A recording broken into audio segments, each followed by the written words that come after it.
Start. Okay, right. నా దేవ కుటుంబ సభ్యులందరికీ నమస్కారం. మరి చైర్మన్ గారి ఆదేశాల మేరకు డిసెంబర్ 1న మరి ఉద్యోగుల సమ్మేళనంతో పాటుగా మరి మన గౌరవ చైర్మన్ గారికి సన్మాన కార్యక్రమం కూడా చేయడానికి నిశ్చయించాము. కాబట్టి మన ఆత్మీయ అతిథికి మనం ఘనంగా సన్మానం చేసుకోవాల్సిన అవసరం ఎంతైనా ఉంది. ఎందుకంటే మన కమ్యూనిటీ నుంచి వచ్చిన వ్యక్తి, మనకెంతో ఆత్మీయులు, మరి వికలాంగుల బంధువు. వికలాంగులు అంటే తన ప్రాణం ఇచ్చేంత స్వభావం ఉన్న వ్యక్తి.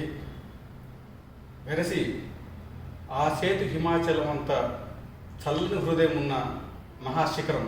మరి వారికి సన్మానం చేసుకోవాల్సిన అవసరం ఎంతైనా అవసరం, అది సముచితం కూడా. కాబట్టి నా దివ్యాంగ సోదరులు, ఉపాధ్యాయులు, ఉద్యోగులు అందరూ ఆ రోజు చాలా పెద్ద సంఖ్యలో వచ్చి వారికి ఘనంగా సన్మానం చేసుకోవాల్సిన అవసరం ఎంతైనా ఉంది. కాబట్టి అందరూ ఎన్ని పనులున్నా కూడా పక్కన పెట్టి ఆ ఒక్కరోజు మన ఆత్మీయ అతిథికి ఘన సన్మానం చేసుకోవడానికి అందరూ మరి వేల కొద్ది తరలి రావాలని ప్రతి ఒక్కరికి పేరు పేరున విన్నవిస్తున్నాను. Thank you.